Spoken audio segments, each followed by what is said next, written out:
Hello, amazing people. Welcome back to Building Your Health Esteem. This is Jerome Craig, your host. And today we are going to be picking up where we ended last week, talking about basic human functions. And this one is a very important topic. And we are going to talk about sleep. And what we're going to do this time is make this a 3-part series. And today we're just going to look at the importance of sleep. Now, we all know it's important. And in the next couple of episodes, we'll talk about how you can improve sleep if you're having a problem with sleep, okay? But I want to discuss today about how awesome sleep is. I mean, we all know it's super important because we sleep about a third of our lives, or told that we should, right? 7 to 9 hours tends to be the average that humans sleep per day. Now, I don't know about you, but when I have a good night's rest, I pop up, I'm ready to go. I've got the energy to do what I want to do in that day. My mind is alive. I'm excited. And sleep is good for you like that. It does that for you. At the end of the day, when you're exhausted and you're like, oh, I just want to lie down and go to sleep. That's a very good feeling. And then on the other side of it, there's another good feeling. And I love that about sleep. And as you can tell, I'm trying to make this a very, very positive outlook on sleep because sleep serves so many important biological functions in our lives. We know that people who are well rested perform better in life, just physically, mentally, emotionally, physiologically. There's all sorts of benefits from a good night's sleep. Now, when we talk about sleep in society, we tend to pathologize things, make a disease of everything. And we make a disease of sleep deprivation these days. Now, I want to talk about this a little bit because the statistics are rather shocking, right? They look at about 70 million American adults suffer from acute insomnia at some point. Now, that's acute insomnia. That's something that has a rapid onset and doesn't last forever. And hey, that's life, people. That's not disease. It's life to have some sort of stresses that keep you up, whether it's an emotional stress or some sort of trauma. It can be a physiological trauma, your disease state. There's a lot of things that contribute to this. So there's an underlying cause to it, and sleep deprivation isn't a disease of itself. It's usually a sign or symptom of something else not working in your life, right? So I want to get back to that acute onset of insomnia.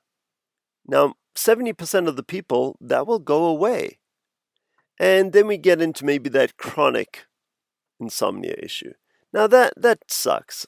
I'll admit it. No one wants to feel chronically sleep deprived. We know that your incidence of depression, anxiety, and irritability go up. And they've studied people from 1 day of sleepiness per week to 7 days of sleepiness per week. And it goes from something like 5% on the irritability score to over 50% experiencing irritability if they are drowsy more than 5 days a week. Now, headaches are highly associated with sleeplessness. There's something like over 40% of people will experience headaches if they don't feel well rested most of the week. And then we also see things like the feeling of being unwell. There's this one study that I looked at, and that's how they phrase it. People feel unwell. Most people feel unwell if they feel drowsy. Now, we know there's an importance of cleaning out the brain. There's this glymphatic flow that happens at night when we are sleeping, and we go through these different phases of sleep, and the brain goes about and cleans things up. It has this flow of the cerebral spinal fluid through the different sinuses of the brain, and it takes out the debris. Your brain is so metabolically active. Your brain uses about 20% of your body's energy throughout the day, and it only weighs about 2% of your body mass. So we know it's a very, very active organ. And it has so many functions going on at night, like laying down memory, processing complex emotional thoughts, looking at what happened throughout the day. Your brain is doing a lot of this, and it's cleaning out that cellular debris at night. And so it's a very, very important thing to function well, right? And we know that people who get a good night's sleep have better metabolic health, and this cascades into a whole host of other things that you'll see this really terrifying associational data between sleep deprivation and cardiovascular disease and depression and suicide, and the list goes on.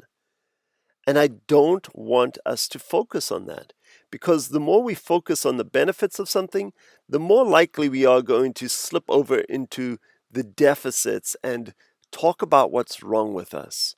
I want us to honor that, yes, there's going to be hiccups in sleep throughout our lives, but there is always an opportunity to make up for it. And that's what we're going to discuss in the next episode. How can we create an environment?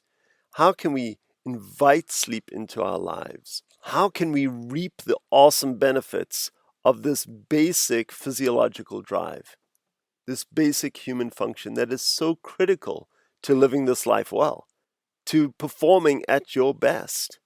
So stay tuned next time when we learn more about how to set the stage and invite others to listen along.